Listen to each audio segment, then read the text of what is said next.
Twisted Storytellers is brought to you with support from Henry Ford Health Systems. We share a special affinity with them because healing is at the core of what we both do.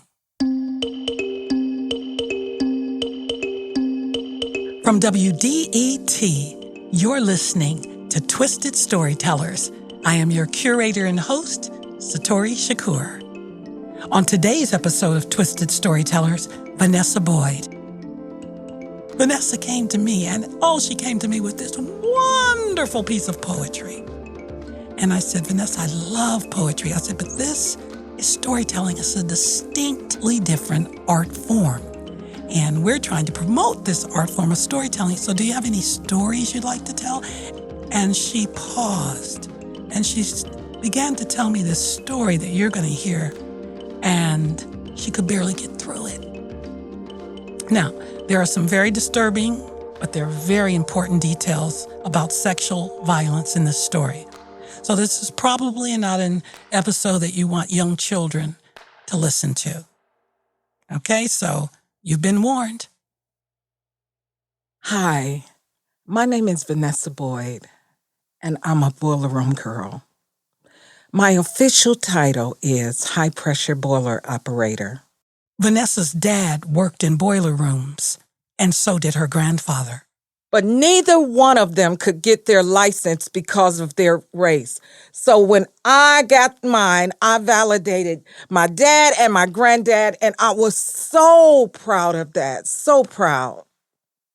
When I first started, years ago, boiler rooms were either underground, out in the middle of a field, or in the sub-basement. And you could be working with anywhere from 2 to 9 people at the same time. And you had to trust those people that you worked with. But the people that you worked with were the ones who were threatening you. Every day that I walked into the boiler room, I was threatened with bodily harm, abuse, rape, and sexual harassment. So if you were going to be a boiler room girl, you had to be tough.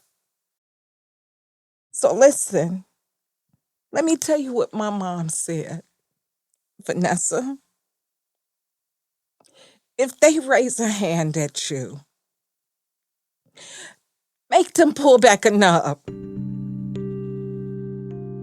Vanessa remembers the first time one of her coworkers put his hands on her. He was an engineer. It was in the bright light of day before 4 other coworkers, and all of them swore they saw absolutely nothing. I had to defend myself. And when it was over, I had to fight for my job. Because you see, their stance was, what? You got into it with an engineer? We do not stand for violence. It would be 10 years before they sent a woman to work with me. Diane came in. I knew that we would become friends because I knew that at some level she had experienced the same kinds of things that I was experiencing. To this day, Diane is my BFF. After Vanessa and Diane started working together, they got a female supervisor, and they were thrilled. Before that, they had been filing their complaints with a male supervisor. Because, see, if you needed help, you had to go and tell somebody, I need help with what's happening to me in these boiler rooms. I need some protection. And they would sit there and look at you and say, tell me your story. Tell me in detail. And they would, let me be clear with you, get off on your story and then call somebody in. Bob, come here and listen at this. And you're sitting there trying to tell them, I need help for what is happening to me. And they are just really getting off. When this female superintendent came, We were so excited because we thought, now we're going to get somebody that will listen to our story and she will understand, right? No, because if you've never been in the boiler room, you don't know how dangerous it could be. You don't know how the atmosphere can change, how degrading it can be, how threatening it could be. And so when we told her, she dismissed it and she said, "You girls just need to learn how to say no." So Vanessa had to go back to Diane and say, "We're going to have to rescue ourselves."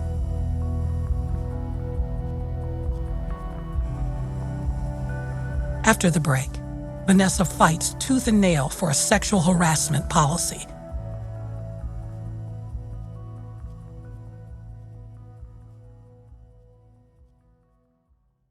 This is Satori, and we're going to take a quick break from the story to hear from Henry Ford Health Systems, who has honored us with coming on as our sponsor for Twisted Storytellers podcast at WDET. And today, we're going to hear from a wonderful physician, and I've had a wonderful time being with her, Dr. Alexia Norwood. Hello, it's a pleasure to be here with you. We believe storytelling conveys a truth, it conveys a humanity, and it helps us balance out our well-being. Oh, no, I couldn't agree more. I think healthcare is all about storytelling, hearing from the patients to know what they're thinking, what they're feeling, and what their ailments are. That's how our diagnoses are even made, so that we can do the right procedures, do the right care. So for us, it's all about you, all about the patient, and it starts with us being able to hear their story and entrusting us with their care, which is why for us, every patient and every life is important, and it's all for you. Thank you, Dr. Norwood, for being here with us. We're very excited to have Henry Ford Health System as our sponsor. And if you want to know more about Henry Ford, just visit henryford.com. And back to our story.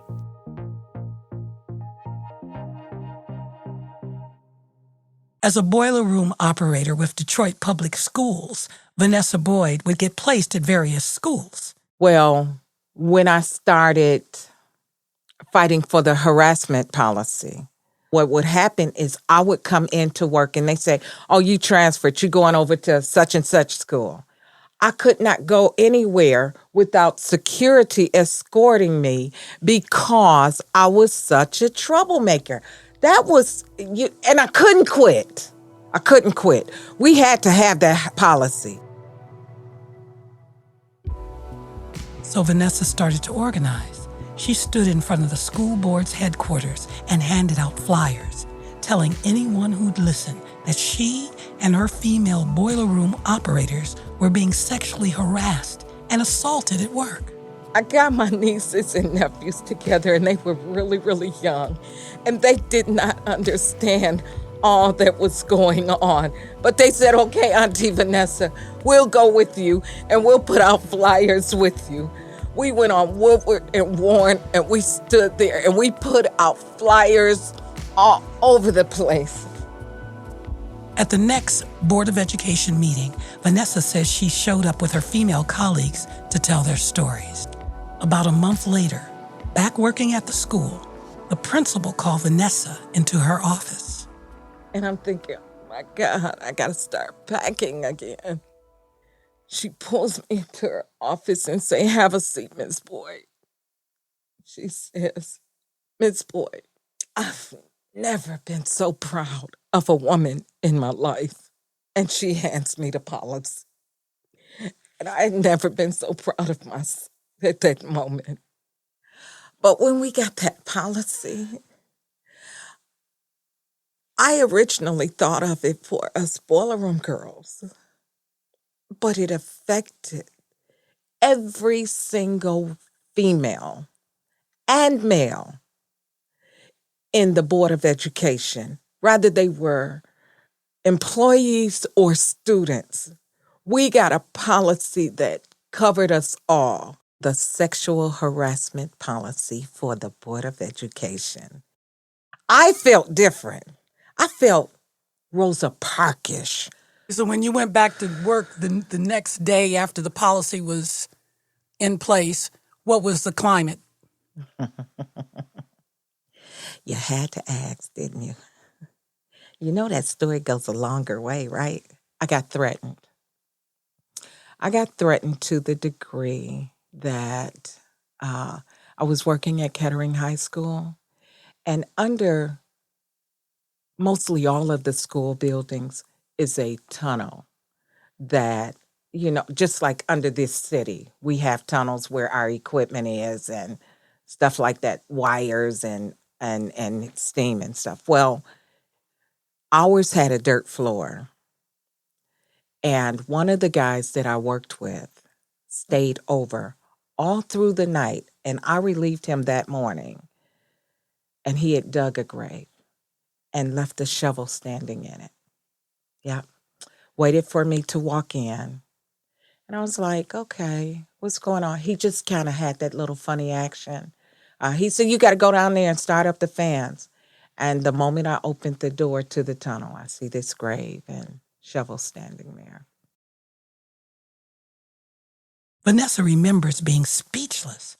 When the Free Press wrote about the grave incident in 1993, the assistant superintendent said, quote, "At the moment, we see no health or safety threat to anyone," end quote. This was the beginning of the end for Vanessa.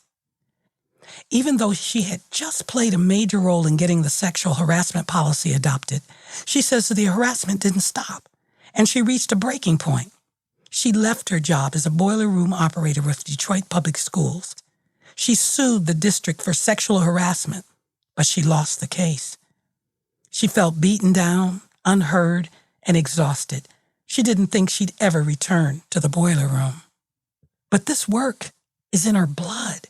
So after taking several years off from the boiler room, she returned to the work she loves, contracting mainly for private companies. To this day, I can go into any building, bar none,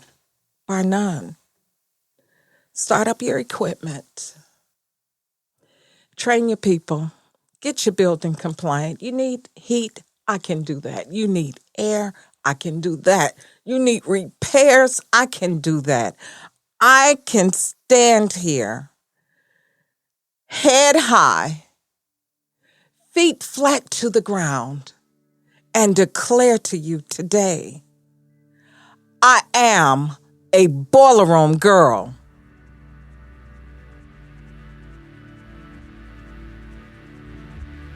Vanessa Boyd is an artist, author, and engineer. Her book of poetry is called The Poet in Me. Extraordinary story. I thank you for your service to America and to women and to the Detroit Board of Education in the city of Detroit. Thank you. Thank you. Twisted Storytellers is a production of WDET. The show is produced by Zach Rosen, sound design and mixed by Sam Bobian. Special thanks to Shelby Jopi, Laura Herberg, and Connor Anderson. I'm your host and curator, Satori Shakur. If you're loving our show, please do us a favor and write us a review on iTunes. This is the single most helpful thing you can do to make sure we stay on WDET as a show. Thank you. Thanks to our sponsors, Henry Ford Health Systems. The music that you heard today in the podcast, wasn't it beautiful? Comes from our friends over at Ghostly Songs. We're bringing you, and you're not cheap to bring. So bring out those couple of bucks, dig in that pocket, go in that piggy bank, WDET.org, and thank you for your help.